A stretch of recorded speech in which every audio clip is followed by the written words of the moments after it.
Hello students, स्वागत है आपका आज के इस लेक्चर में। देखिए, आज हम अपनी 40 डेज लेक्चर सीरीज में अपने डे 12 को कवर करने वाले हैं, जिसमें कि हम रियल फंक्शंस के बारे में जानेंगे। तो आपको याद ही है, सबसे पहले हम रियल फंक्शन की थ्योरी पार्ट को कवर करेंगे। इसके बाद हम मूव करेंगे इसके क्वेश्चन पार्ट पर, है ना। तो इससे पहले कि हम इसके थ्योरी पार्ट और क्वेश्चन पार्ट पर मूव करें, हम जान लेते हैं कि ये चैप्टर हमारे एग्जाम के हिसाब से कितना इंपॉर्टेंट है हमारे लिए। क्लियर है? तो सबसे पहले देखिए, पिछले 5 साल के पेपर्स को एनालाइज करके हमने जाना कि यह चैप्टर रिलेशन एंड फंक्शन, है ना, रिलेशन एंड फंक्शन, इसमें भी रियल फंक्शन कुल पेपर का 2.08% वेटेज रखते हैं। कितना? 2.08% वेटेज रखते हैं। वेटेज कम है, लेकिन क्वेश्चन काफी आसान एग्जाम में पूछे जाते हैं। तो वहीं अगर आप टॉपिक वाइज देखें तो 2024 में तो एक भी क्वेश्चन नहीं पूछा गया, लेकिन 2023 में इससे एक क्वेश्चन पूछा गया जो कि रेंज से ही रिलेटेड था। ऐसे ही 2022 में भी इससे एक क्वेश्चन पूछा गया, 2021 में भी इससे एक क्वेश्चन पूछा गया, 2020 में इससे 2 क्वेश्चन पूछे गए, है ना। और वही 2019 में इससे एक क्वेश्चन पूछा गया, 2018 में भी इससे एक क्वेश्चन यहाँ पर पूछा गया। तो इससे question average to difficulty category में आ रहे हैं, लेकिन ज्यादातर जो क्वेश्चन हमसे पिछले 3 सालों में पूछे गए वो सारे क्वेश्चन कैसे थे? एवरेज थे, है ना, एवरेज। तो देखिए, अब आगे हम समझते हैं कि आज के लेक्चर में हम क्या पढ़ने वाले हैं। तो आज के लेक्चर में हम जानेंगे रियल वैल्यूड फंक्शंस क्या होते हैं, और रियल फंक्शन हम किन्हें कहते हैं, किस तरीके के फंक्शन को हम रियल फंक्शंस बोलेंगे। और वही अब इन रियल फंक्शन की डोमेन और रेंज क्या होती है ना। इनकी हम डोमेन कैसे फाइंड करेंगे और रेंज कैसे फाइंड करेंगे, ये भी हम सीखेंगे। इसके बाद हम रियल फंक्शंस की अलजेब्रा के बारे में जानेंगे। अलजेब्रा तो आपको पता है क्या, सम, डिफरेंस, प्रोडक्ट, कोशिएंट, है ना, इन सब चीजों के बारे में जानेंगे। और उसके बाद हम जानेंगे कि इक्वल फंक्शन क्या होते हैं, क्या क्या वे कंडीशंस हैं जिससे हमें पता चलता है कि हमारे फंक्शंस इक्वल हैं। और उसके बाद हम मूव करेंगे बेसिक फंक्शन पर, है ना। कुछ बेसिक फंक्शन हम लेंगे जो कि ज्यादातर हम कैलकुलेशंस में यूज करते हैं, तो हम कुछ बेसिक फंक्शंस को भी समझेंगे आप। क्लियर है? नेक्स्ट, तो देखिए, शुरू करते हैं हम real valued function and real function के साथ। तो फंक्शन आपको पता है क्या होता है, उसी में रियल वैल्यूड फंक्शन क्या होगा। तो हमें पता है क्या कि एक फंक्शन, कोई भी फंक्शन, एक एफ ए से बी पे अगर डिफाइन है हमारे पास, है ना, कोई हमने फंक्शन ले लिया एफ जो कि ए से बी पे डिफाइन है, तो यह फंक्शन रियल वैल्यूड तब कहलाएगा जब जब ये बी, जब इसकी codomain B set of real number हो जाए, सेट ऑफ रियल नंबर हो जाए। और यहाँ ध्यान रख दीजिए क्या, कि यहाँ पर ए और बी, है ना, this domain and this codomain, ये ए और बी दोनों ही रियल नंबर आर के सबसेट होने चाहिए। जब ये दोनों ही रियल नंबर आर के सबसेट होंगे तब हम इस सेट को बोलते हैं कि ये हमारा रियल फंक्शन है ना। क्या है? ये हमारा रियल फंक्शन है। क्लियर है? नेक्स्ट, तो यहां से ध्यान देखिए जी क्या, कि हर एक रियल वैल्यूड फंक्शन, हर एक रियल वैल्यूड फंक्शन, फंक्शन तो होता है, फंक्शन तो होता है, लेकिन लेकिन हर एक रियल वैल्यूड फंक्शन कैसा होता है, हर एक रियल फंक्शन, है ना, हर एक रियल फंक्शन कैसा होता है बेटा, हर एक real function real value function तो होता है, लेकिन इसका कन्वर्स ट्रू नहीं होता। मतलब कि रियल फंक्शन कभी कभी नहीं भी होता है। ऐसे कई सारे केसेस हैं जिसमें कि वैल्यूड फंक्शन रियल फंक्शन की कैटेगरी में नहीं आता है। क्लियर है? नेक्स्ट, देखिए, यहाँ से अब बात आ रही है डोमेन और रेंज की। जैसे कि हमने वहां अपने फंक्शन चैप्टर में फंक्शन की डोमेन और रेंज के बारे में बात करी थी, लेकिन हमने क्या किया है यहाँ पे, हमने यहाँ पर अपनी डोमेन और को डोमेन को बताया है कि ये दोनों ही रियल नंबर के सबसेट होने चाहिए। तो अब इस केस में हमारी डोमेन और रेंज क्या होगी, है ना। तो मान लीजिए हमारे पास एक फंक्शन है y is equal to f x, है ना, y is equal to f x में एक फंक्शन दिया हुआ है, और हमने यहां से एक्स की वो सारी रियल वैल्यूज ले ली जिनके लिए एफ एक्स डिफाइंड है और साथ ही साथ रियल है ना, साथ ही साथ रियल है। तो हम इसे क्या बोल देंगे, हमारे फंक्शन एफ एक्स की डोमेन, है ना, हमारे फंक्शन एफ एक्स की डोमेन। इसी तरीके से अगेन हमारे पास फंक्शन हमें दिया हुआ है y is equal to f x, है ना, y is equal to f x, अब देखिए क्या कर रहे हैं हम, वे सब एक्स ले रहे हैं अपने डोमेन से जिसके लिए हमें एफ एक्स की अलग अलग इमेजेस मिल जाएं, है ना, अलग अलग इमेजेस मिल जाएं, वो सारे एक्स जिनके लिए हमें अपनी एफ एक्स की अलग अलग इमेजेस मिलती हैं। क्लियर है? तो उसे क्या बोलेंगे, उसे हम बोलेंगे range, range of F of x. Next, तो यहां से देखिए फंक्शन है हमारा एफ, ए से बी पे डिफाइन है ना, ए से बी पे डिफाइन है। आपको पता है ए को क्या बोलेंगे, ए को बोलेंगे डोमेन, है ना, और बी क्या है, बी होती है कोडोमेन ऑफ एफ, सिंपली जैसा कि हमने फंक्शन में देखा हुआ था, सेम। अच्छा, अगर आपको यहाँ पर रेंज फाइंड करना है तब भी हम पढ़ चुके हैं ऐसा, जैसा हमने फंक्शन चैप्टर में रेंज फाइंड करी हुई थी वैसे ही हम इस रियल फंक्शन में भी रेंज फाइंड करेंगे। कैसे? सबसे पहला स्टेप है कि पहले तो आप यहाँ पर डोमेन के सारे एलिमेंट फाइंड करेंगे, है ना, डोमेन के सारे एलिमेंट फाइंड करेंगे। तो आप y is equal to f x ले लेंगे यहाँ से।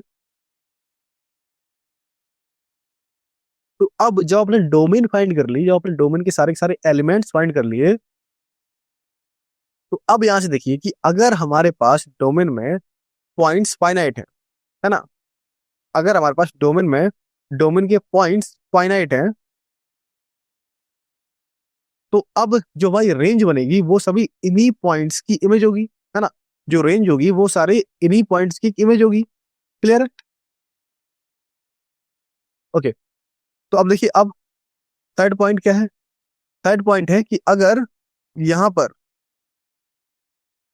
अगर डोमेन हमारी आर है, अगर हमारी डोमेन पूरा का पूरा हमें रियल नंबर देखने को मिलता है, या फिर आर का कोई सबसेट मिलता है ना, या तो पूरा आर या फिर आर का कोई सबसेट। आर का सबसेट मतलब कि आर में से हमने कुछ फाइनाइट नंबर ऑफ पॉइंट्स हटा दिए, है ना, आर में से हमने कुछ फाइनाइट नंबर ऑफ पॉइंट्स हटा दिए, तो आर का सबसेट। क्लियर है? तो हम क्या करेंगे यहाँ से, तो अब जो हमने y is equal to f x पहले ले रखा था, वहां पर हम एक्स एक्स को बाई के टर्म्स में लिख देंगे, है ना, बाई के टर्म्स में लिख देंगे, और फिर यहां से हम बाई की वैल्यू फाइंड करेंगे किसमें, जो कि डोमेन में लाई कर रही होगी, जो कि हमारी डोमेन में लाई कर रही होंगी, उन सभी एक्स के लिए, है ना, वही सभी एक्स फाइंड करेंगे बाई के लिए जो कि डोमेन में लाई कर रहे हैं। क्लियर है? फिर क्या करेंगे, लास्ट लास्ट स्टेप, अगर यहां से हमें ये डोमेन जो हमने फाइंड करी हुई है अभी वेरिएबल को रिप्लेस करके, अगर हमें यहां से ये डोमेन एक फाइनाइट इंटरवल मिल रही है, तो यहां से हम इसके लिए लीस्ट और, हाँ, लीस्ट और व्हाट, ग्रेटेस्ट वैल्यू को फाइंड करेंगे, है ना, रेंज के लिए, रेंज के लिए। इसमें आप मोनोटोनिसिटी को देखो, मोनोटोनिसिटी मतलब कि ये फंक्शन कहाँ इंक्रीजिंग है कहाँ डिक्रीजिंग है, इस तरीके से। क्लियर है? नेक्स्ट देखिए, अब algebra of real function, algebra बिल्कुल सिंपल, कैसे, जैसे कि हमने फंक्शन चैप्टर में देखा हुआ था, मींस दो फंक्शन का सम क्या होता है, दो फंक्शंस का डिफरेंस हम किस तरीके से लेते हैं, दो फंक्शंस को हम मल्टीप्लाई कब करेंगे, उनका कोशिएंट कब लेंगे, और उसी तरीके से उसका कॉम्पोजिशन, है ना, उसी तरीके से उसका कॉम्पोजिशन। तो यहाँ पर हमारे पास दो फंक्शन है, एक है एफ और एक है जी, और एफ और जी फंक्शन ये एक्स से आर पे डिफाइन है ना, यहाँ पर एफ हमारा फंक्शन एक्स से आर पे डिफाइन है, और जी वही हमारा फंक्शन एक्स से आर पे डिफाइन है, और ये दोनों ही फंक्शन कैसे हैं, रियल फंक्शन। तो क्या होगा, तो अगर हम इन दोनों फंक्शन को जोड़ दें, अगर हम एफ एक्स और जी एक्स को जोड़ दें, एफ और जी को जोड़ दें, तो ये कहाँ से कहाँ पे, एक्स से आर पे डिफाइन होगा, है ना, एक्स से आर पे डिफाइन होगा। तो आप इसे किस तरीके से लिखोगे, इसे आप लिख सकते हो f plus g of x that is equal to f of x plus g of x, कुछ इस तरीके से, है ना, कुछ इस तरीके से। और अगर आपको इसका डिफरेंस चाहिए हो, अगर हमें इसका डिफरेंस चाहिए हो तो कैसे फाइंड करेंगे, इन्हीं एफ एक्स और जी एक्स का हमें अगर डिफरेंस चाहिए हो तो हम इसे किस तरीके से फाइंड करेंगे, तो फंक्शन मिलेगा एफ माइनस एक्स, जो कि अगेन कहाँ से, एक्स से आर पे डिफाइन होगा, एक्स से आर पे डिफाइन होगा। और अगर हमें इस फंक्शन को बताना है तो हम उसे लिखेंगे इस तरीके से, f minus g of x that is equal to what, that is equal to f x minus g of x. Clear? अब देखिए नेक्स्ट, नेक्स्ट है, अगर हमें यहाँ पर दो फंक्शन दिए गए हैं, अगेन कौन कौन से हैं हमारे पास, एफ एक्स और जी एक्स, और हमें चाहिए इनका प्रोडक्ट, तो सिंपली क्या करेंगे, कर दो प्रोडक्ट, क्या मिलेगा, एफ टाइम्स जी, कहां से डिफाइन होगा, एक्स से आर अगेन। और अब अगर हम इसे डिफाइन करेंगे तो हमें यहां से मिलेगा फंक्शन, कौन सा फंक्शन, क्या हो गया आपका, f x into g x. तो f into g times x that is equal to what, हमारा जो वेरिएबल है दोनों फंक्शन पर अलग अलग सेपरेट हो जाएगा, क्या मिलेगा, F of x into g of x, है ना, कुछ इस फॉर्म। नेक्स्ट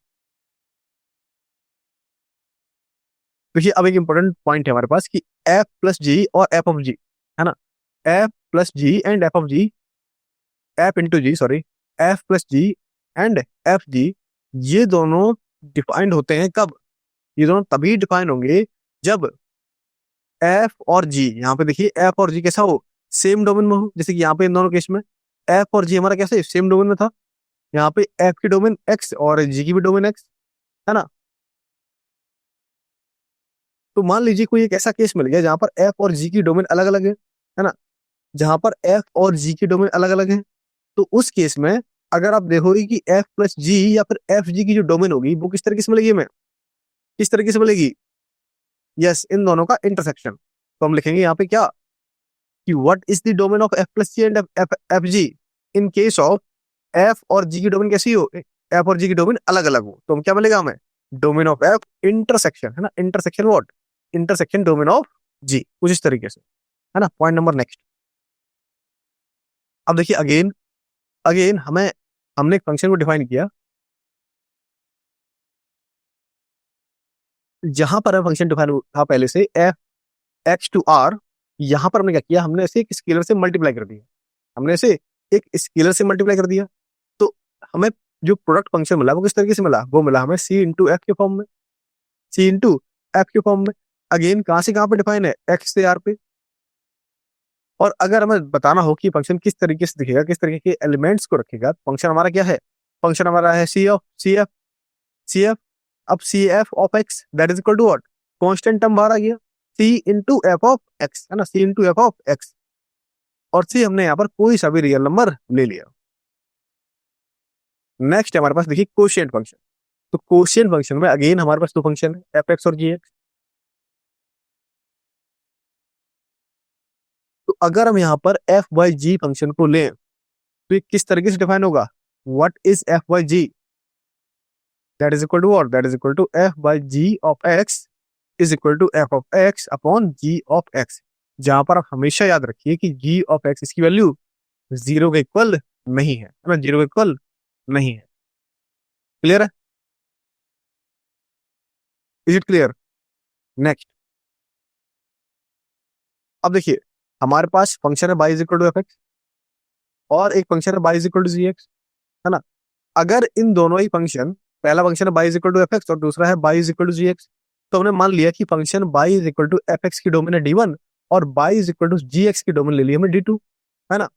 तो अगर यहां से आपको domain of f plus minus g of x इसकी डोमेन फाइंड करनी हो, या फिर आपको इसके इनके product f x into g of x की डोमेन फाइंड करनी हो, तो इन दोनों ही केसेस में इनकी डोमेन में क्या मिलती है, इन दोनों ही केसेस में इनकी डोमेन में मिलती है डी1 इंटरसेक्शन डी2, है ना, डी1 इंटरसेक्शन विद डी2। जबकि अगर आप domain of f x by g x को देखो तो इसकी डोमेन चेंज हो जाती है ना। Domain of f x by g x की डोमेन क्या होगी, ये होगी हमारे पास d one intersection d two minus minus what, minus हम यहाँ पर वे सारे एक्स घटा देंगे इससे जिसमें कि g of x zero equal हो रहा है ना। माइनस में क्या करेंगे हम, वो सारे के सारे पॉइंट्स हटा देंगे जिन पे हमारा जी एक्स जीरो के इक्वल हो रहा है। क्लियर है, is it, is it clear everyone, is it clear. Next, next हमारे पास इक्वल फंक्शन, है ना। क्या है इक्वल फंक्शन, मतलब कि वे क्या क्या कंडीशंस हैं जिनमें हमारे दो फंक्शन इक्वल होते हैं। तो अगेन हमने यहाँ पर दो फंक्शन ले लिए, दो फंक्शंस को हमने यहाँ पर ले लिया, पहला फंक्शन हमारा एफ और दूसरा फंक्शन है हमारा जी, है ना। हमने यहाँ पर इन दोनों फंक्शंस को ले लिया, f x and g x को। तो देखिए अगर अगर हमारे फंक्शन एफ की डोमेन फंक्शन जी की डोमेन के इक्वल है ना, हमारे फंक्शन एफ की डोमेन फंक्शन जी की डोमेन के इक्वल है, और साथ ही साथ फंक्शन एफ की रेंज फंक्शन जी की रेंज के इक्वल है, मतलब कि डोमेन सेम, साथ ही साथ रेंज भी सेम।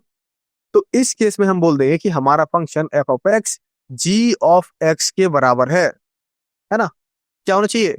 अगर आपको दो फंक्शन इक्वल दिखाने हैं तो उसमें हमारे रेस्पेक्टिव फंक्शंस की डोमेन और रेंज दोनों ही कैसी होनी चाहिए?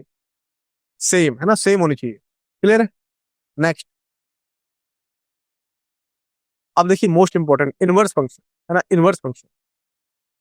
तो इनवर्स फंक्शन हम पहले ही जानते हैं क्या होता है, डोमेन और रेंज स्विच हो जाती है, डोमेन एंड कोडोमेन स्विच हो जाती है, और उस पर हम एफ इनवर्स को डिफाइन करते हैं। तो यहाँ पर भी सेम बिल्कुल वैसा ही।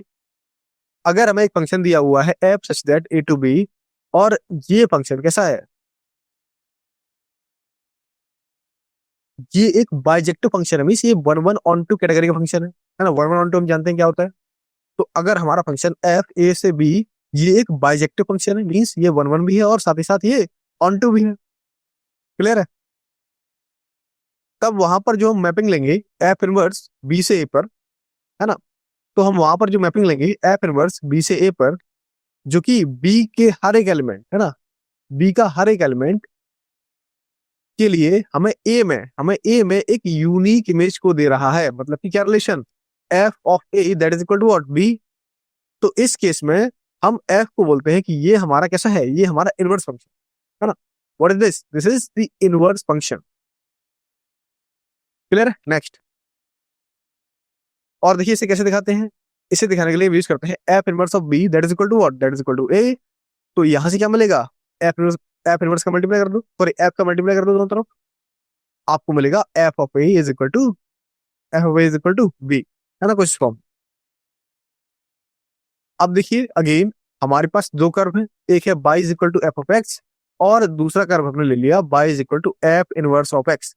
अब आप देखेंगे कि ये दोनों ही कर्व इस line y is equal to x के अलोंग एक दूसरे की मिरर इमेज को रखते हैं, है ना। मान लीजिए ये हमारा कर्व है y is equal to f of x, तो ये सिंपल कर्व इस लाइन के अकॉर्डिंग, इस लाइन के अलोंग कैसा होगा, हमारी मिरर इमेज को दिखाएगा यहाँ, है ना, मिरर इमेज को दिखाएगा। क्लियर? नेक्स्ट,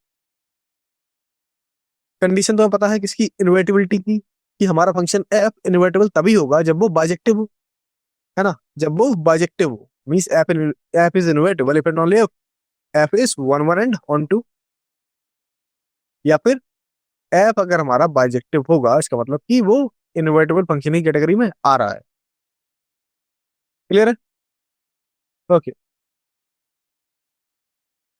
नेक्स्ट है हमारे पास कि अगर हम किसी बाइजेक्टिव फंक्शन को यहाँ पर ले रहे हैं और हम उस बाइजेक्टिव फंक्शन का ही इनवर्स निकाल पाएंगे, है ना, उस बाइजेक्टिव फंक्शन का ही हम इनवर्स निकाल पाएंगे, तो उस बाइजेक्टिव फंक्शन का इनवर्स हमेशा ही हमें यूनिक देखने को मिलता है। पहली चीज यूनिक देखने को मिलता है, और दूसरी बात यह है कि जो इनवर्स आएगा वो भी बाइजेक्टिव होगा, है ना, वो भी बाइजेक्टिव होगा। नेक्स्ट, तो अगर हमारे पास फंक्शन है F of x is equal to F inverse of x, है ना, तो इन दोनों ही फंक्शन के F of x is equal to F inverse of x, और दूसरा फंक्शन है हमारे पास F of x is equal to X, है ना। हमारे पास ये दोनों फंक्शन है F x is equal to F inverse of x, और दूसरा फंक्शन है हमारे पास F of x is equal to x.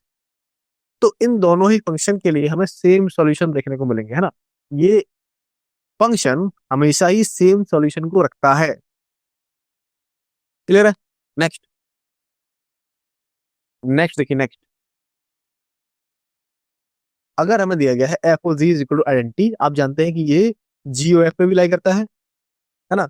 अगर एफ ओ जी और जी ओ एफ दोनों ही आइडेंटिटी के बराबर हैं, अगर ये केस है हमारे पास, तो एफ और जी ये दोनों ही एक दूसरे के इनवर्स होंगे। क्लियर है? अगर f o g is equal to I that is equal to g o f, है ना, मतलब कंपोजिशन उल्टा सीधा एक जैसा मिल गया हमें। इन फंक्शन का जो कंपोजिशन था वो उल्टा सीधा एक जैसा मिल गया। आइडेंटिटी मिल रहा है, क्या मिल रहा है, आइडेंटिटी मिल रहा है। तो इस केस में क्या होगा कि हमारे एफ और जी जो दो फंक्शन में दिए गए थे, ये दोनों ही एक दूसरे के इनवर्स के बराबर होंगे, है ना, ये दोनों एक दूसरे के इनवर्स के बराबर होंगे। नेक्स्ट, अच्छा, तो इस केस में हम इसे लिख पाएंगे कैसे? अगर हमें इसे लिखना हो तो हम इसे लिख सकते हैं किस तरीके से, क्योंकि यहाँ पर क्या मिला कि एफ और जी दोनों ही एक दूसरे के इनवर्स है ना।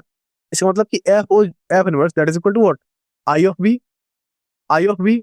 इसी तरीके से अगर हम यहाँ पर ले F inverse o F that is equal to what, that is equal to I of A, what, I of A. और यहां से हमें मिलेगा एफ इनवर्स का इनवर्स। ये क्या होता है, किसी फंक्शन का अगर हम 2 बार इन्वर्स कर दें तो हमें वही सेम फंक्शन है ना, सेम फंक्शन देखने को मिलता है, क्या है, एफ। क्लियर। Next, next. अब देखिए यहां से हमने 2 फंक्शन ले लिए, 2 फंक्शन को ले लिया। पहला फंक्शन है हमारे पास एफ और वही दूसरा फंक्शन है हमारे पास जी, है ना। हमने यहाँ पर एफ और जी कोई 2 बाइजेक्टिव फंक्शंस को ले लिया और यहाँ पर हमें मिला क्या कि जी ओ एफ, है ना, this thing g o f ये एग्जिस्ट करता है। तो जी ओ एफ ये भी एक बाइजेक्टिव फंक्शन होगा, जी ओ एफ भी एक बाइजेक्टिव फंक्शन होगा। और अगर यहां से आपको जी ओ एफ इनवर्स चाहिए, है ना, जी ओ एफ इनवर्स चाहिए, ये क्या मिलेगा, क्या मिलेगा, ये मिलेगा हमें एफ इनवर्स ओ जी इनवर्स, ये हम जानते हैं पहले से। क्लियर है। ओके। अब देखिए बेसिक फंक्शन, हमारे पास कुछ बेसिक फंक्शंस हैं, इनके बारे में जानेंगे। तो बेसिक फंक्शंस को हमने कुछ कैटेगराइज फॉर्म में लिखा हुआ है कुछ इस तरीके से। तो पहले कैटेगरी में जो फंक्शन आते हैं वो है हमारे पास एलजेब्रिक फंक्शन। कैसे, एलजेब्रिक फंक्शन। अच्छा, एलजेब्रिक फंक्शन में क्या है कि मान लीजिए हमारे पास एक फंक्शन है एफ ऑफ एक्स और इसे हम एलजेब्रिक फंक्शन तब बोलेंगे जब इसमें कुछ टर्म्स पावर के फॉर्म में हो या फिर रूट के फॉर्म में हो, है ना। और यहाँ पर हम केवल 4 एल्जेब्रिक ऑपरेशन का ही यूज करेंगे, मतलब कि हम यहाँ पर plus minus into and division, है ना, इंटू एंड डिवीजन इसका ही यूज करने वाले हैं। क्लियर है। तो इस तरह के फंक्शन को हम बोलते हैं एल्जेब्रिक फंक्शन। अगर हम सिर्फ कुछ एग्जांपल्स को देखें तो वो हमारे पास कुछ इस तरीके से है। पहला फंक्शन आता है पॉलिनोमियल फंक्शन। इसमें क्या जान रहे हैं क्या, इसमें हमारे पास जो वेरिएबल्स है वो पावर्स में होते हैं, इसमें होते हैं पावर्स में। तो अगर हम ये फंक्शन लें तो हमारे पास फंक्शन है F of x that is equal to what, a naught x to power N plus A one x to power N minus one plus a two x to power N minus two plus ऐसे ही last के जो 2 term होंगे हमारे पास वो बोलेंगे हमें plus A N minus one x plus a of n, है ना, कुछ इस तरीके से। तो ये फंक्शन हो गया हमारा पॉलिनोमियल फंक्शन। यहाँ पर देखिए A zero A one A two A N minus one A N, ये क्या है, ये सारे के सारे हमारे रियल नंबर्स हैं। क्या है बेटा, ये सब के सब हमारे रियल नंबर्स हैं। और जो एन है इसकी पावर वो नेचुरल नंबर से ही बिलोंग कर रही है। और एक चीज क्या, इसका लीडिंग कोफिशिएंट, इसका लीडिंग कोफिशिएंट 0 के इक्वल नहीं है, इसका लीडिंग कोफिशिएंट 0 के इक्वल नहीं है ना। क्लियर। तो इस केस में आपको पता ही है क्या कि एन क्या बोलते हैं हम, एन को क्या बोलते हैं, एन को हम बोलते हैं डिग्री किसकी, इस पॉलिनोमियल की डिग्री, है ना। नेक्स्ट। अब देखिए अगर हमें इस पॉलिनोमियल फंक्शन की डोमेन जाननी है तो जानते हैं क्या कि ये हर एक रियल, हम एक्स की जगह पर कोई सा भी रियल रख दें, हमेशा ही फंक्शन कैसा होगा, हमेशा ही फंक्शन डिफाइन होगा। तो जो रियल नंबर है वो हमारे इस पॉलिनोमियल फंक्शन की डोमेन होती है। इसी तरीके से मान लीजिए कि हमें एक पॉलिनोमियल डिफाइन है जिसकी डिग्री ऑड है ना, जिसकी डिग्री ऑड है। तो इसकी रेंज हमेशा ही माइनस इन्फिनिटी से इन्फिनिटी, मतलब पूरी पूरी रियल लाइन, है ना, पूरी पूरी रियल लाइन होती है। लेकिन अगर आप यहाँ पर एक इवन डिग्री के पॉलिनोमियल को देखोगे, अगर आप इवन डिग्री के पॉलिनोमियल को देखोगे तो इसकी जो रेंज है वो हमेशा ही आर का एक सबसेट होती है ना, वो हमेशा ही आर का एक सबसेट होती है, ना कि पूरा आर। क्लियर है। आर का कैसा मिलेगी, आर का एक सबसेट की फॉर्म मिलेगी, ना कि पूरा का पूरा आर। क्लियर है। Next, constant function. Constant means यहाँ पर अगर हम कोई सा भी एक वेरिएबल चूज करें और उसके रिस्पेक्ट में हमारा फंक्शन चेंज ही नहीं हो रहा है, हमारा फंक्शन चेंज ही नहीं हो रहा है, तो उस केस में हम बोलते हैं कि हमारा फंक्शन कैसा है, हमारा फंक्शन है कांस्टेंट। जैसे कि हमने एक फंक्शन ले लिया y is equal to f of x, है ना। अब ये एफ ऑफ एक्स एक्स की किसी भी वैल्यू के लिए चेंज नहीं हो रहा है ना, एक्स की किसी भी वैल्यू के लिए चेंज नहीं हो रहा है, मतलब ये हमें एक फिक्स फंक्शन दे रहा है, फिक्स आउटपुट दे रहा है। और वो आउटपुट मान लिया हमने यहाँ पर के, है ना। तो फंक्शन जो था हमारा एफ ऑफ एक्स ये हमेशा ही आउटपुट क्या दे रहा है, ये दे रहा है के। और के कोई सा कांस्टेंट टर्म है, कैसा है कांस्टेंट टर्म, तो इस केस में हमारे इस कांस्टेंट फंक्शन की जो डोमेन होगी वो पूरी पूरी आर हो जाएगी, और रेंज क्या होगी, सिंगलटन, क्योंकि वहां पर कुछ चेंज ही नहीं हो रहा है ना, सिंगलटन सेट ऑफ के, सिंगलटन सेट ऑफ के। क्लियर है। नेक्स्ट, नेक्स्ट है हमारे पास आइडेंटिटी फंक्शन, है ना, आइडेंटिटी फंक्शन। तो सिंपली याद रखिए कि अगर हमारे पास y is equal to f x that is equal to x, अगर हमारा फंक्शन दिया गया है F x is equal to x के फॉर्म में, तो इसे हम जानते हैं आइडेंटिटी फंक्शन के नाम से। कौन सा फंक्शन, आइडेंटिटी फंक्शन के नाम से, है ना। इसकी बेसिकली डोमेन है आर, और इसकी रेंज क्या है, इसकी रेंज भी है हमारे पास आर, है ना। डोमेन क्या है, डोमेन है आर और रेंज भी है आर। नेक्स्ट, अब इसी कैटेगरी में हमारे पास एक दूसरा फंक्शन है, फंक्शन है हमारे पास रैशनल फंक्शन। कौन सा फंक्शन बेटा, रैशनल फंक्शन। रैशनल फंक्शन किस तरीके से, f of x is equal to what, p of x upon p of x. तो इस तरीके के फंक्शन को हम बोलते हैं रैशनल फंक्शन। यहाँ पर देखिए पी ऑफ एक्स और क्यू ऑफ एक्स ये दोनों ही पॉलिनोमियल फंक्शन है। कैसे बेटा, पॉलिनोमियल फंक्शन है, जहां पर क्यू ऑफ एक्स हमारा एक नॉन जीरो नंबर है। कैसा है बेटा, नॉन जीरो नंबर। तो इसे हम बोलते हैं रैशनल फंक्शन। क्या बोलते हैं, रैशनल फंक्शन के नाम।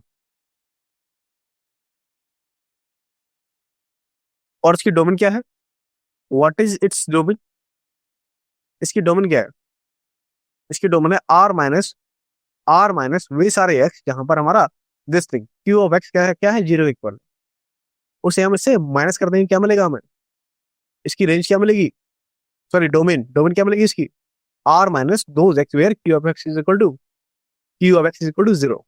Clear. Next, irrational function, irrational function. तो इरेशनल फंक्शन देखिए क्या है, कि ऐसे अलजेब्रिक फंक्शन जिसमें कि ऐसे टर्म्स होते हैं, ऐसे टर्म्स होते हैं जिसमें कि हमें कोई ना कोई पावर इसकी फ्रैक्शन में मिल जाती है, जैसे कि x to power one by three, x to power one by two, है ना। अगर इस तरह के टर्म्स है हमारे पास, इस तरह के टर्म्स है हमारे पास वेरिएबल में जिसकी पावर फ्रैक्शन में है, जिसकी पावर फ्रैक्शन में है, mean one by to, one by three, one by five, तो इस तरह की अगर पावर रखने वाले फ्रैक्शन है हमारे, इस तरह की पावर रखने वाले हमारे पास अगर वेरिएबल हैं, तो इस तरह के फंक्शन को बोलते हैं इरेशनल फंक्शंस, है ना।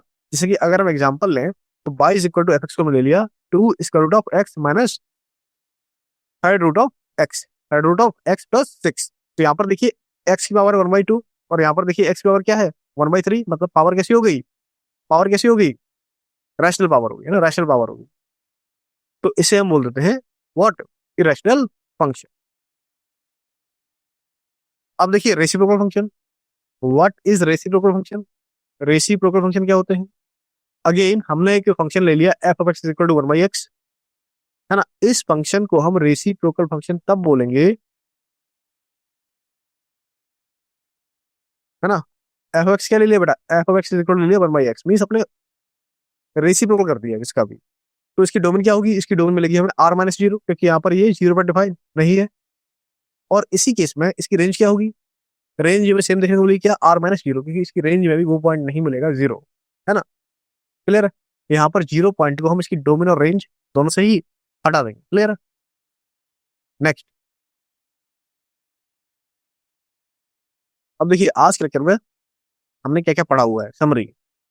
इसमें हमने जाना था रियल फंक्शन क्या होता है ना, जो आर से आर में डिफाइन हो। उसके बाद हमने बात करी थी कि इसकी डोमेन और रेंज कैसे निकालेंगे हम, डोमेन रेंज सेम। क्लियर है ना। सारे के सारे पॉसिबल इनपुट एक्स, जो एक्स की वैल्यू होती है उसे हम बोलते हैं डोमेन, और अब जो एक्स के रिस्पेक्ट हमारी फंक्शन की वैल्यू मिलती है उनका सेट, उसे क्या बोलते हैं, उसे बोलते हैं हम रेंज। क्लियर है। नेक्स्ट, नेक्स्ट हमारे पास algebra of real function. Algebra of real function means इसे हम सम कैसे करेंगे, इसका डिफरेंस कैसे लेंगे, इसे हम कैसे मल्टीप्लाई करेंगे, इसका हम कैसे डिवीजन लेंगे। तो सम और डिफरेंस आपको पता है क्या, कि अगर हमारे पास दो फंक्शन है जो कि सेम डोमेन पर डिफाइन है तो हम उनका सम आसानी से फाइंड कर लेंगे, है ना। इसी तरीके से सब्ट्रैक्शन में भी अगर वो सेम डोमेन पर डिफाइन है तो हम उनका सम या डिफरेंस आसानी से फाइंड कर लेंगे। और अगर हम मल्टीप्लीकेशन के केस को देख रहे हैं, तो अगर हम एफ इंटू जी को ले रहे हैं तो उसमें भी हमारे फंक्शन सेम डोमेन पर ही डिफाइन होना चाहिए, है ना। डिवीजन केस में क्या होगा कि जो डोमेन एफ की होगी उसमें से जो हमारे फंक्शन की डोमेन होगी उसमें से क्या हो जाएगा, वो सारे पॉइंट हटा देंगे यहाँ पर जी एक्स जीरो इक्वल हो रहा है। इक्वल फंक्शन की कंडीशन जानी, क्या जानी कि हमारे फंक्शन अगर इक्वल, हमारे दो फंक्शन एफ और जी तभी इक्वल होंगे जब उनकी रिस्पेक्टिव डोमेन और रेंज आपस में सेम हो जाए। क्लियर है? जब उनकी डोमेन और रेंज आपस में सेम होगी तभी हमारे फंक्शन इक्वल फंक्शन की कैटेगरी में आएंगे। नेक्स्ट इज, इसके बाद में कुछ बेसिक फंक्शंस के बारे में जाना, जो हमने जाना कि पॉलिनोमियल फंक्शन क्या होते हैं, लीनियर फंक्शन क्या होते हैं। लीनियर फंक्शन की अगर आप फॉर्म को देखो तो ये y is equal to m x plus b इस फॉर्म में मिलता है ना, जो कि एक लाइन के फॉर्म में होता है, लाइन सीधी सीधी। उसके बाद हमने क्वाड्रेटिक फंक्शन के बारे में बात करी, मतलब कि अगर हमारे पास function A X square plus B X plus C के फॉर्म में है तो ये फंक्शन हमारा क्वाड्रेटिक फंक्शन की कैटेगरी में आता है। पावर कितनी? पावर 2। क्लियर? नेक्स्ट, हमने लिखा पॉलिनोमियल फंक्शन, है ना, पॉलिनोमियल फंक्शन जिसका फॉर्म था हमारे पास A N active power N plus A N minus one active power N minus one, और ऐसे ही dot dot plus A one x plus A zero, है ना। तो ये फंक्शन कैसा था? ये फंक्शन हमारा पॉलिनोमियल फंक्शन था। और वही रैशनल फंक्शन को देखिए, हमें रैशनल फंक्शन के लिए फॉर्म मिला f x equal to p of x upon q of x, जहां पर पी और क्यू हमारे कोई दो पॉलिनोमियल है ना। नेक्स्ट, एक्सपोनेंशियल फंक्शन क्या होते हैं? एक्सपोनेंशियल फंक्शन क्या होते हैं? अगर हमारे पास फंक्शन है F x equal to a into b x, a into b x जहां पर बी पॉजिटिव है, तो इसे हम बोलते हैं एक्सपोनेंशियल फंक्शन। वही अगर हम सेकंड कैटेगरी को लें, f x equal to log x base b, ये क्या हो गया? ये हो गया हमारा लॉगरिथमिक फंक्शन, लॉगरिथमिक फंक्शन इसे ग्राफ में पता है। अब अगर हमारे फंक्शन में ट्रिग्नोमेट्रिक टर्म्स इन्वॉल्व है, mean sin x cos x tan x, तो उसे हम बोलते थे क्या? Trigonometric function. देखिए अब हम क्वेश्चंस को देखेंगे, हमने अभी तक रियल फंक्शंस की थ्योरी को कवर किया हुआ है, अब हम इसे कुछ प्रैक्टिस क्वेश्चंस को देखेंगे इसमें, है ना। देखिए पहला क्वेश्चन हमारे पास है कुछ इस तरीके से, हमें यहाँ पर दो सेट ए और बी दिए गए हैं, है ना। सेट ए है हमारे पास जिसमें कि हमें ऑर्डर पेयर दिया गया है दो x y where y is equal to 2x and x belongs to real number, and B set हमें दिया गया है दो x y where y is equal to negative x square x belongs to r, है ना। मतलब ये x कहाँ से आ रहा है? x रियल नंबर से आ रहा है, और जो y है हमारा y सेट ए में e to power 2x form में है और सेट बी में e to power x square form में। तो आपको बताना है कि क्या ए बी में है या फिर बी ए में है, या फिर अगर हम ए यूनियन बी को ले लें तो हमें पूरा ए मिल जाएगा, या फिर हम ए इंटरसेक्शन बी ले लें तो उसमें कोई भी एलिमेंट हमें कॉमन देखने को नहीं मिलेगा। बताइए एक्स ए में डिफरेंस क्या है बाई का? कैसे फाइंड करेंगे इसे? Try it, use graph, graph का यूज करिए इस पे।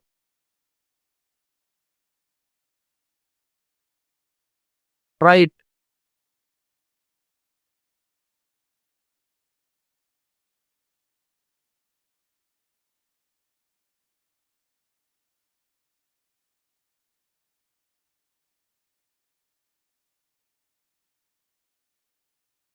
ओके देखिए, सॉल्यूशन सॉल्यूशन इसका करेक्ट ऑप्शन होगा ऑप्शन डी। देखिए कैसे, हमारे पास दो फंक्शन दिए हुए थे, एक था हमारे पास y is equal to e to power 2x और दूसरा था y is equal to e to power minus minus x square. तो अगर हम इन फंक्शंस को एक ग्राफिकल फॉर्म में बनाएं, अगर हम इनका ग्राफ ड्रॉ करें तो देखिए हमें क्या मिलेगा, y is equal to e to power x, वो हमें कुछ इस तरीके से मिलेगा, कुछ इस तरीके से मिलेगा। और वहीं y is equal to minus x square, y is equal to x square ऐसा बनता है, माइनस मतलब इसकी मिरर इमेज तो नीचे बन जाएगा, है ना, दिस इन दिस फॉर्म। तो अगर आप इन दोनों ग्राफ को ध्यान से देखो, कौन सा y is equal to e to power 2x और y is equal to minus x square को अगर आप ध्यान से देखोगे तो आप देखोगे ये दोनों ग्राफ एक भी पॉइंट पर, है ना, सिंगल पॉइंट पर भी कट नहीं कर रहे हैं। क्लियर है? ये दोनों ही ग्राफ एक दूसरे को किसी भी पॉइंट पर कट नहीं कर रहे हैं, मतलब कि इन दोनों ही ग्राफ में हमें एक भी कॉमन पॉइंट देखने को नहीं मिल रहा है, इनमें हमें एक भी कॉमन पॉइंट देखने को नहीं मिल रहा है। तो क्या हुआ, आपको क्या मिल गया? A intersection B is equal to what? That is equal to 5, मतलब कोई भी कॉमन पॉइंट हमें इनके बीच में देखने को नहीं मिला। तो option option D is the correct option. Next question number next, again easy easy, simply domain बतानी है किसकी? F of x is equal to square root of sine inverse 2x plus pi by 6, है ना। ये function हमारा एक real valued function है, क्योंकि यहाँ पर सारे के सारे x जो कि रियल है उन्हीं के लिए डिफाइंड है। आपको बताना है कि इसकी डोमेन क्या होगी, बताइए, try it, which is the domain of this function? Domain means वो सारे x जिसके लिए हमारा फंक्शन डिफाइन हो, जिसके लिए हमारा फंक्शन डिफाइन हो। Try it everyone.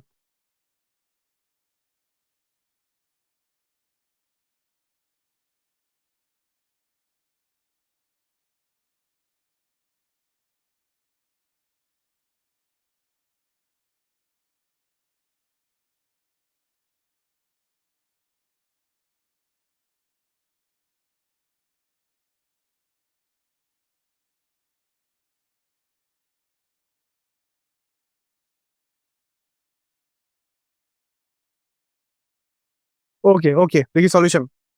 सॉल्यूशन, इसका करेक्ट ऑप्शन है ऑप्शन ए। हमें फंक्शन दिया हुआ था f x is equal to square root of sine inverse 2x plus pi by 6। तो हमें यहाँ पर एफ एक्स को डिफाइन करने के लिए क्या चाहिए, हमें चाहिए कि हमारा ये स्क्वायर रूट के अंदर की जो क्वांटिटी है वो पॉजिटिव होनी चाहिए, है ना। आप जानते हैं क्या कि square root is a positive quantity. तो आपको यहाँ से मिलेगा sine inverse 2x plus pi by 6 that is greater equal to 0। That is what, that is greater equal to 0। Clear है। अब देखिए इसे ओपन करेंगे तो यहाँ से क्या बोला, minus pi by 6 is greater equal to what, sine inverse twice x is less equal to pi by 2। इस फॉर्म में कुछ मिला हमें, है ना, इन दिस फॉर्म जो हमने इसे सॉल्व किया। अब देखिए हम साइन इनवर्स को बाहर अप्लाई कर देंगे, क्या मिलेगा, अगर साइन इनवर्स इन दोनों पे अप्लाई होगा मीन्स हम यहाँ पर इस पूरी इनइक्वलिटी में मल्टीप्लाई कर दें साइन एक्स का, तो क्या मिलेगा, सॉरी साइन को अप्लाई कर दें पूरी इनइक्वलिटी में, क्या मिलेगा आपको, sine of minus five by 6 is greater equal to sine of sine inverse, क्या हो गया, sine of sine inverse theta, what theta, मिल गया 2x is greater equal to what, sine of pi by 2। इस फॉर्म में कुछ मिला, है ना। Next, sine of minus pi by 6 क्या होता है बेटा, sine of minus pi by 6 क्या होता है, sine of minus pi by 6 क्या होता है, इसकी वैल्यू -1/4, है ना।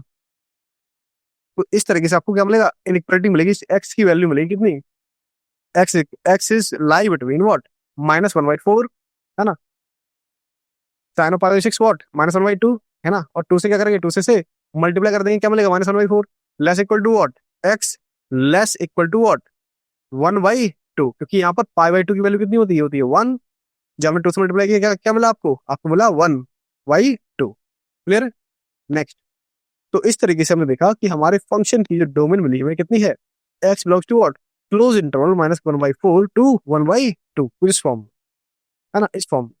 This is B domain of our function. Next बेटा, नेक्स्ट। अब देखिए हमसे यहाँ पर अगेन डोमेन पूछी गई किसकी, इस फंक्शन की, f x is equal to 1 by square root of mod of x minus x.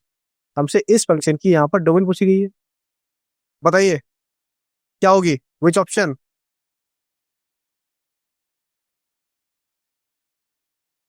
Which option,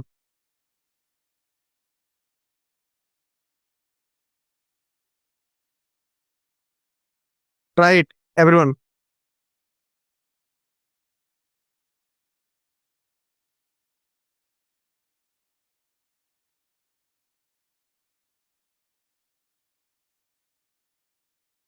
okay देखिए सॉल्यूशन सिंपल है ना, सिंपल है।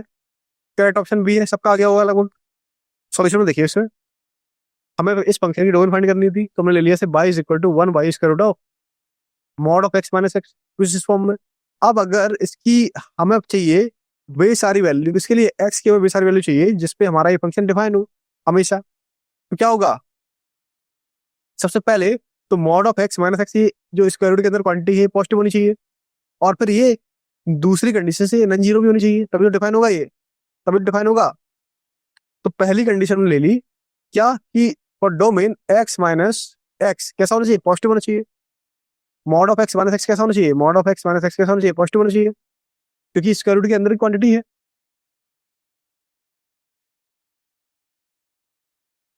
तो यहां से हमें मिलेगा क्या, mod of x is greater than x, mod of x is greater than x.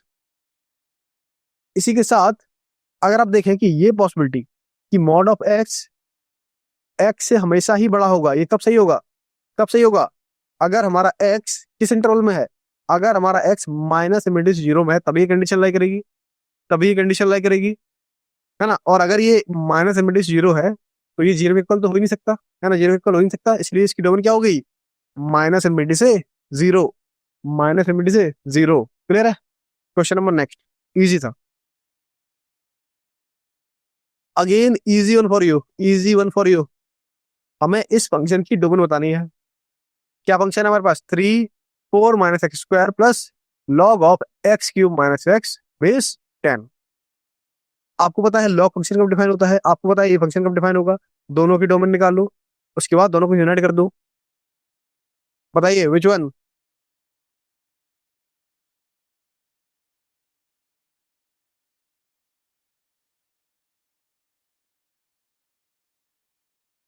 Which option? Try it.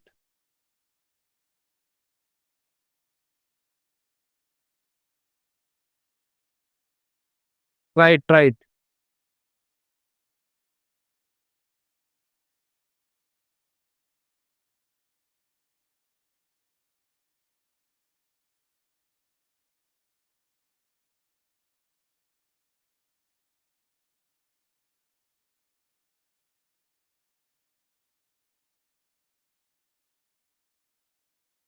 Okay, देखिए सॉल्यूशन देखिए इसका।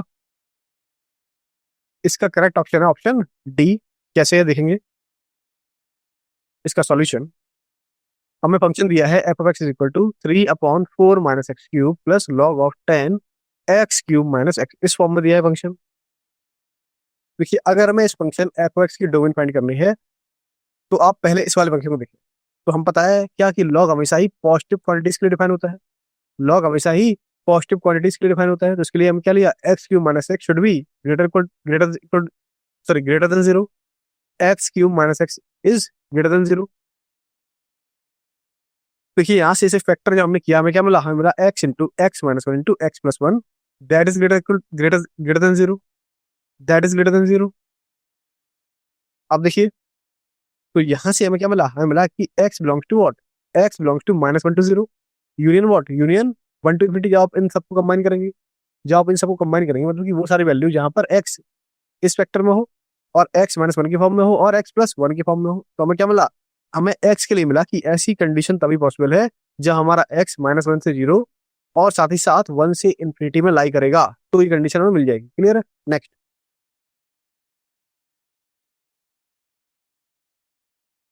तो ये बात होगी लॉगरिथमिक फंक्शन की। अब बात आ रहा है हमारे पास एक और फंक्शन है, कौन सा? 3/4 - x²। इसका मतलब क्या है कि ये डिनोमिनेटर का टर्म 4 - x², ये 0 के इक्वल नहीं होना चाहिए। तो यहाँ से क्या मिला कि यहाँ से हमारा x +-2 के इक्वल नहीं होगा। एक्स किसके? एक्स हमारा +-2 के इक्वल नहीं होगा।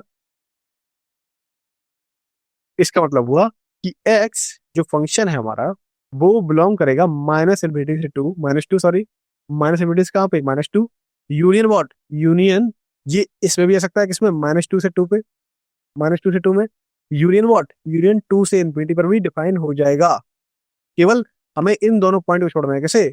+-2 को, है ना, इन दोनों सिंगलेटन, इन दोनों पॉइंट के सेट को यहाँ पर छोड़ना है। नेक्स्ट देखिए नेक्स्ट। तो अगर आप इन दोनों को देखोगे, इन दोनों के इंटरसेक्शन से जो रीजन बनेगा वो रीजन क्या मिलेगा हमें? क्या मिलेगा वो रीजन? वो रीजन मिलेगा हमें -1 से 0 and 1 to 2 union what? Union 2 से इन्फिनिटी। आगे चले जाओ किसी भी। तो ये होगी हमारे फंक्शन की डोमेन, है ना, ये होगी हमारे फंक्शन की रिस्पेक्टिव डोमेन जहां पर ये दोनों ही फंक्शन हमारे डिफाइंड होंगे, है ना, जहां पर ये दोनों ही फंक्शन हमारे डिफाइंड होंगे। क्लियर है? Is it clear? Is it clear? Okay, question number next. Question number next. इसमें देखिए बोला जा रहा है if F such that R to R is a function satisfy the property.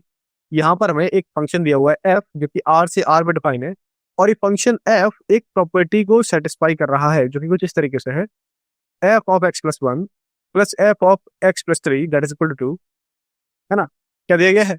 F of x + 1 plus F of x + 3 that is equal to what? That is equal to 2, है ना, हर एक के लिए जो कि रियल नंबर में belong कर रहा है। तब बताइए एफ क्या होगा? तब हमें एफ क्या मिलेगा? तब हमें एफ क्या मिलेगा एवरीवन?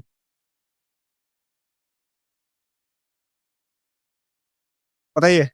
ये फंक्शन पीरियोडिक होगा विद पीरियड 3, है ना। पीरियोडिक के लिए पता है क्या कि अगर हमारा मान लीजिए पीरियड टी है, फंडामेंटल पीरियड टी है, तो हमें क्या मिलेगा? F of x + t is equal to what? F of x मिल जाएगा, है ना। किस लगाइए, कंडीशन लगाइए, बताइए क्या होगा ऑप्शन?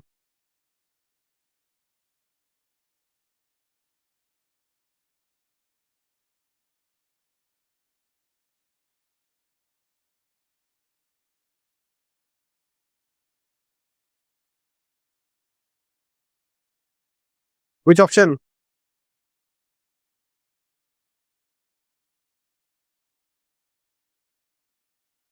देखिए सॉल्यूशन, सॉल्यूशन इसका करेक्ट आंसर होगा ऑप्शन आंसर बी। कैसे होगा समझते हैं इसे। हमारे पास दिया हुआ है F of x plus one is equal to f of x plus three is equal to two. अब देखिए यहां से अगर हम एफ एक्स निकाल लें, है ना, तो हमारा काम हो जाएगा, क्योंकि यहाँ पर ये दो फंक्शन में दिया हुआ है, दो फंक्शन की कॉम्बिनेशन की फॉर्म में लिखा है। तो अच्छा हम ऐसा कैसे कर सकते हैं, हम ऐसा कैसे कर सकते हैं इसमें। तो सिंपली देखिए हमने क्या किया, हमने एक्स को रिप्लेस कर दिया एक्स प्लस टू। एक्स को हमने यहाँ पर एक्स प्लस टू से रिप्लेस किया। तो इससे फायदा क्या हुआ कि हमें जो पहला टर्म था वो एक्स प्लस थ्री की फॉर्म में मिल गया, है ना। तो हमें क्या मिला यहाँ से, हमें मिला F of x plus three plus F of x plus five that is equal to, that is equal to two, that is equal to और that is equal to two. अब यहाँ से क्या करेंगे हम, घटा देंगे, है ना, घटा देंगे। इक्वेशन टू को इक्वेशन वन में से, इक्वेशन टू को इक्वेशन वन में से घटा देंगे, क्या मिलेगा आपको, मिलेगा F of x plus one minus f of x plus five that is equal to five. मतलब कि एफ की जो वैल्यू एक्स प्लस वन पर है वही सेम वैल्यू हमें एफ की एक्स प्लस फाइव पर भी मिली, है ना, क्लियर है।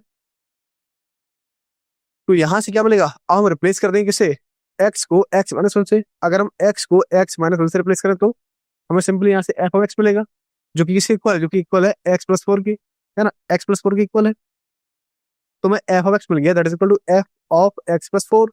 मतलब कि मैं कुछ वैसा दिख गया, f of x plus t is equal to f of x type का दिख गया। यहाँ पर एफ ऑफ एक्स है और यहाँ पर क्या है, x plus T means x plus four.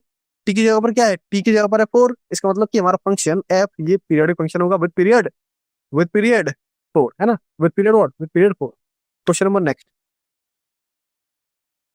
देखिए अगेन पीरियड और रेस्ट, पीरियड पर ही बेस्ड एक आसान सा क्वेश्चन है। हमें एफ ऑफ एक्स दे रखा है जो कि है sign cube x plus cos cube x, है ना, साइन क्यूब एक्स और कॉस क्यूब एक्स। बताइए इसका पीरियड बताइए।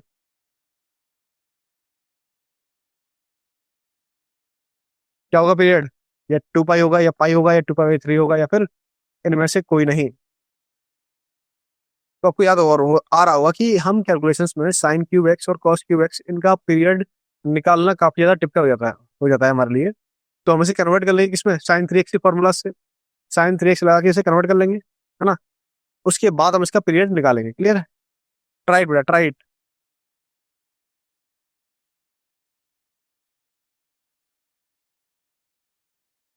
ट्राई करिए एवरीवन।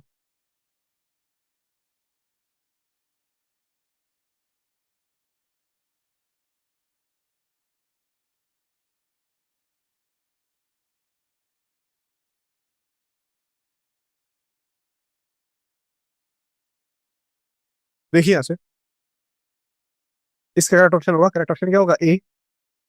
हमारे पास जो फंक्शन में दिया हुआ था वो कैसा है, वो है F of x is equal to x cube, sorry sine cube x plus cos cube x, इस फॉर्म में है। तो ये साइन क्यूब एक्स को हम क्या लिखेंगे, इसे हम लिख सकते हैं three sine x minus sign three x divide by four, कुछ इस फॉर्म में, है ना, इस फॉर्म में। इसी तरीके से आप कॉस क्यूब एक्स को लिख सकते हो क्या, three cos x plus cos three x divide by four. इस तरीके से हम इन दोनों फंक्शन को लिख लेंगे, है ना। अब देखिए अगर हमें इस तरह के फंक्शन दिए गए हैं और हमें इसका पीरियड चाहिए, तो यहाँ पर हमारे पास दो वैरायटी है, साइन एक्स और साइन थ्री एक्स, है ना, साइन एक्स और साइन थ्री एक्स, इनका हम पीरियड निकालेंगे। तो यहाँ से अगर हमें पीरियड ऑफ एफ एक्स चाहिए, ये क्या होता है, ये मिलेगा हमें LCM of period of sine X cos X और sine three X cos three X. अगर हम देखें साइन एक्स के पीरियड को, ये क्या है, ये है टू पाई, और वही साइन थ्री एक्स का पीरियड ये क्या है, ये है हमारे पास टू पाई बाई थ्री, है ना। साइन थ्री एक्स का पीरियड क्या होगा, टू पाई बाई थ्री। तो इस तरीके से यहाँ पर अगर हम क्या करेंगे, अगर हमें इसका पीरियड फाइंड करना है किसका, पूरे एफ एक्स का, तो ये एलसीएम होगा किसका, टू पाई का और साथ ही साथ टू पाई बाई थ्री का। और एचसीएफ किसका, एचसीएफ कोफिशिएंट्स का, कोफिशिएंट क्या है इसके, थ्री एक्स का कोफिशिएंट क्या है, इसका कोफिशिएंट है वन, और वही वही साइन एक्स का कोफिशिएंट, साइन एक्स का कोफिशिएंट थ्री। तो एच सी एफ ऑफ वन थ्री क्या मिला, वन मिल गया, और वही एलसीएम ऑफ टू पाई और टू पाई बाई थ्री क्या मिला, ये मिल गया हमें two pi. So that is the our answer, है ना। तो ये हमारा आंसर है कौन सा, टू पाई। तो two pi is the period of this function, clear है। ओके, थोड़ा इसी के साथ हम आज की क्लास को समाप्त करते हैं। Thank you very much. मिलते हैं अपने अगले डे में अगले चैप्टर और अगले नए क्वेश्चंस के साथ। तब तक प्रैक्टिस प्रैक्टिस करते रहिए। डीपीपी डेली सॉल्व होनी चाहिए, है ना? डीपीपी डेली सॉल्व करिए। डीपीपी और मॉक्स, डीपीपी और मॉक्स डेली। क्लियर है? Thank you very much.